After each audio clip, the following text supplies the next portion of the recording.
నమస్తే. ప్రస్తుతం మనం బక్కా జడ్సన్ గారి ఇంటి వద్ద ఉన్నామని చెప్పుకోవచ్చు. ఏదైతే నిరుద్యోగులు గ్రూప్స్ సంబంధించిన ఆస్పిరెంట్స్ ఇవాళ ఉద్యోగాలు పెంచాలని చెప్పి ప్రభుత్వం ముందు గత వారం రోజుల నుంచి కూడా ఒత్తిడికి తీసుకొచ్చినా కూడా ప్రభుత్వం ముందు ధర్నాలు చేస్తూ ఉన్నా, నిరసనలు తెలుపుతూ ఉన్నా, ఆవేదన వ్యక్తం చేస్తూ ఉన్నా కూడా ప్రభుత్వం ఇప్పటివరకు కూడా వారి పట్ల ఎలాంటి స్పందన తీసుకోలేదు. ఏదైతే గ్రూప్ 2 గ్రూప్ 3కి సంబంధించిన పోస్టులు పెంచాలని చెప్పి ఇవాళ సెక్రటరియట్కు పిలుపునిచ్చారు బక్కా జడ్సన్. సో ఈ నేపథ్యంలో వారిని హౌస్ అరెస్ట్ చేసిన నేపథ్యం మనకు కనిపిస్తూ ఉంది. ఇక్కడ పోలీసులను పెట్టి బక్కా జడ్సన్ గారిని బయటికి రాకుండా ఇంట్లోనే హౌస్ అరెస్ట్ చేస్తున్న నేపథ్యం మనకి క్లియర్ కట్గా కనిపిస్తూ ఉంది. మరి ఇవాళ ప్రశ్నించే గొంతులని కాంగ్రెస్ ప్రభుత్వం అధికారంలోకి వచ్చిన తర్వాత ఏ విధంగా తొక్కుతున్నది మనకు క్లియర్ కట్గా కనిపిస్తూ ఉంది. ఇలా బక్కా జడ్సన్ గారిని హౌస్ అరెస్ట్ చేయాల్సిన అవసరం ఏమొచ్చింది? వారు కూడా క్లియర్గా చెప్తా ఉన్నారు, మేము నిరుద్యోగుల పట్ల నిల్చొని వారికి అన్యాయం చేయాలని చూస్తూ ఉన్నాము, ప్రభుత్వం మీద వ్యతిరేకత తీసుకురావాలని కాదు.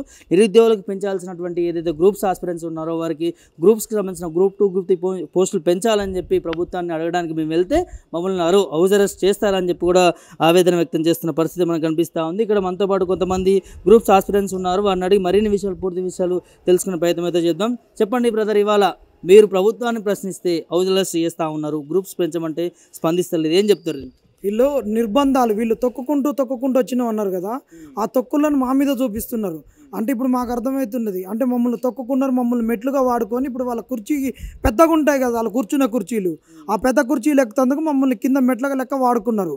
ఈరోజు బక్కా జడ్సన్ అనే వ్యక్తి ఎన్ని కేసులు 180 కేసులు వేసిండు. ఆయనకు కాళ్ళు లేకున్నా కానీ కాళ్ళు ఉన్న వాళ్ళకన్నా ఎక్కువ పోరాటం చేసిండు. ఈరోజు వీళ్ళకు కాళ్ళు, కళ్ళు, అన్ని అవయవాలు, సకల అవయవాలు ఉన్నాయి. మాకు నిన్న గ్రూప్ 1లో క్వశ్చన్ ఇచ్చారు, ఈ మానవ జాతికి ఉండేటటువంటి శరీర ఆకృతి ఏంటన్నారు. వీళ్ళ సౌష్ఠ ఆకృతిలో అన్ని అవయవాలు సక్కంగా ఉన్నా కానీ వీళ్ళు కొట్లాడలేనటువంటి ఒక నిర్జీవులు, ఒక మూగ జీవులు, వీళ్ళ మూతులకు ప్లాస్టర్లు వేసుకున్నటువంటి వాళ్ళు ఇలా మా బాధలు విని కాళ్ళు లేకున్నా ఆయన కర్రలు పట్టుకొని అక్కడి వరకు ఎక్కడికంటే అక్కడికి పోతున్నటువంటి వ్యక్తిని కాళ్ళు లేనోనికి కాళ్ళకు బంధాలు వేసినట్టేసి ఇక్కడ కూర్చోబెట్టిర్రు. ఈ దుర్మార్గమా కాదా? మేము ప్రభుత్వాన్ని కూలగొడుతున్నామా? ప్రభుత్వాన్ని నిందిస్తున్నామా? ప్రభుత్వం నుండి ఆస్తిని అడుగుతున్నామా? ప్రభుత్వం నుండి మాకు సంపద కావాలనుకుంటున్నామా? లేకుండా కోకపేట భూములు కావాలనుకుంటున్నామా? అశోక్ నగర్లో అంతస్తులు కట్టియమంటున్నామా? ఏం అడుగుతున్నాం? మాకు ఇచ్చినటువంటి ఉద్యోగాలు ఏదైతే మేనిఫెస్టోలో పెట్టిరో ఆ ఉద్యోగాలను సకాలంలో నింపమంటున్నాం. అంతకుమించి మేమేం అడగట్లేదు. ఇట్లా చేయడం అన్నటువంటి దుర్మార్గమైన చర్య. ఎందుకు ప్రభుత్వము పెంచాల్సిన 2000 పోస్టులు పెంచమంటే పెంచట్లేదు, కానీ 2 లక్షల ఉద్యోగాలు భర్తీ చేస్తామని చెప్తా ఉంది సంవత్సరానికి? ఇక అది వాళ్ళకే తెలియాలి. ఏం చెప్తాం వాళ్ళకు? అసలు ఒక్క పోస్టు పెంచలేనోడు అంటే ఏమో చేస్తాడంట. ఏం చేస్తాడు ఆయన? ఉన్న పోస్టులు వాళ్ళకి ఎన్ని ఉన్నాయో తెలియదు. 2,67,316 పోస్టులు ఉన్నాయి. ఈ పోస్టులో ఎన్ని ఉన్నాయో వాళ్ళకి తెలియదు. ఇక వాళ్ళకి తెలియని కాడ ఏం చెప్తా, షేటియన్ ముంగట శంఖం ఊదినట్టే ఉంటుంది వీళ్ళకి. ఎందుకు బక్కా జడ్సన్ గారిని హౌస్ అరెస్ట్ చేయాల్సిన అవసరం ఏమొచ్చింది ప్రభుత్వానికి? బక్కా జడ్సన్ అనే వ్యక్తి ఒక వ్యక్తి కాదు, ఆయన ఒక శక్తి. ఆయన వెనక ఏ పార్టీ లేకున్నా, ఏది లేకున్నా కానీ తెలంగాణ సమాజం ఆయన ఎమ్మటుంది. ఆయన పిలుపునిస్తే ఆయన క్రెడిబిలిటీ ఉన్నటువంటి వ్యక్తి. ఒక వ్యక్తికి ఒక విశ్వసనీయత అనేది చాలా ఇంపార్టెంట్.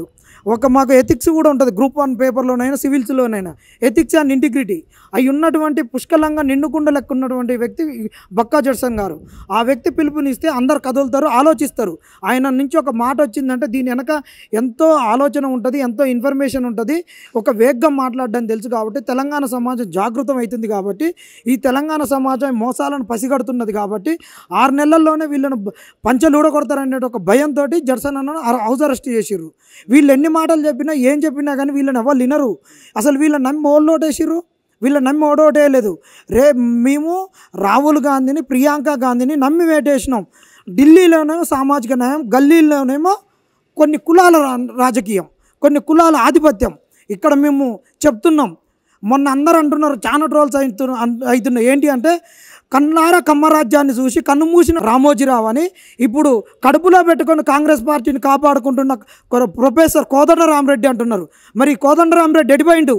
మరి మొన్నటి వరకు ఏదన్నా అంటే రారి ధర్నా చేద్దాం, ఇంద్రపార్క్ కాడ చేద్దామా, కేసీఆర్ ఆయన మన ఫామ్ హౌస్లో పోయి ఉంటున్నామా, కేసీఆర్ ఫామ్ హౌస్లో భూములు అడుగుతున్నామా, లేకుండా కవితమ్మ ఫామ్ హౌస్లో ఆస్తులు అడుగుతున్నామా, లేకుండా హరీష్ రావు ఇంట్లో అరకుంట జాగ అడుగుతున్నామా, లేకుండా డ్రామారావు ఇంట్లో ఏమన్నా మనము ఒక సినిమా థియేటర్ కట్టుకోవడానికి, డ్రామాలు వేసుకోవడానికి ఏమన్నా ఒక రూమ్ అడుగుతున్నామా? నడురి కథం దొక్కిరి నడవాలన్నాడు. ఇదే మరి కోదండరాం ఇక్కడ ఎక్కడ పోయిండు? కోదండరాంకు ఖబర్దార్, కోదండరాం రెడ్డి నువ్వు కోదండరాం కాదు, కోదండరాం రెడ్డివి. రెడ్డి రాజ్యం కాపాడుకోవడానికి మమ్మల్ని వాడుకున్నావు. ఇవాళ నీ రెడ్డి రాజ్యాన్ని కాపాడుకోవడానికి మమ్మల్ని బలిపశువులను చేస్తున్నావు. నీకు రెడ్డి ఫీలింగే కనుక లేకుంటే ఈరోజు నువ్వు ఎందుకు రావు?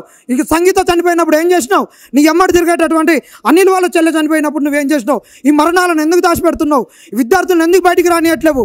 విద్యార్థులు వస్తే నీ ప్రభుత్వం కూలిపోతుంది అనుకుంటున్నావా? రెడ్డి రాజ్యం కూలుతుంది అనుకుంటున్నావా? రెడ్డి రాజ్యాన్ని నీ కనుసన్నలను నడపాలనుకుంటున్నావా? ఇది రెడ్డి రాజ్యమా చెప్పు. నువ్వు కోదండరామ్ అని పేరు పెట్టుకో. నేను రెడ్డల కొరకే నిన్న ఉద్యమాలని అని చెప్పుకో. ఎందుకు నువ్వు మోసం చేస్తున్నావు? నువ్వు ఏమిటికి చేసినావు? నువ్వు ఏ పదవి తీసుకోకుండా ఎన్నికలలో పోటీ చేయకుండా ఇది కాంగ్రెస్ ప్రభుత్వం రావాలి, ఒక ప్రజా వ్యతిరేక ఓటు చీలొద్దని చెప్పి ఈరోజు కాంగ్రెస్ వస్తే అన్నిటికీ నేను ముందుంటాను చెప్పేసి ఒక ఒంటెద్దు లెక్క బండి మోసినట్టు మోస్తాం. మీ బాధ్యతలన్నింటినీ నేను బండెద్దు లెక్క మోస్తాను చెప్పేసి ఇక్కడ మమ్మల్ని ఏం చేస్తున్నావు నువ్వు? కోదండరామ్ రెడ్డి అనే వ్యక్తి ఇవాళ తెలంగాణ సమాజాన్ని మోసం చేసిండు. ఆయన కోదండరామ్ రెడ్డి గారు, మీరు రెడ్డి అని పెట్టుకోండి. మీరు కనుక మాకు జాబ్ క్యాలెండర్లో ఉన్నటువంటి అంశాలు, మేనిఫెస్టోలో నిరుద్యోగులకు ఉన్న అంశాలు, తెలంగాణ సమాజానికి వీళ్ళు ఇచ్చిన అంశాలు అన్నీ నెరవేరేంత వరకు నువ్వు ఏ పదవి తీసుకోవద్దు. నువ్వు పదవికి లాలూచి పడొద్దు. సార్ మీకు చెప్తున్నా, మీ మీద మాకెంతో గౌరవం ఉండి ఇన్ని రోజులు ఆగినాం. ఇక కనుక నువ్వు పదవి తీసుకుంటే నీ నోటికి ప్లాస్టర్ పడుతుంది, కాళ్ళకు బంధాలు వేసుకుంటావు, ఎక్కడ నువ్వు మాట్లాడేది ఉండవు. నువ్వు సచ్చినాక నిన్ను ఎవడు కూడా వచ్చి పాడ కూడా ముట్టుకోరు.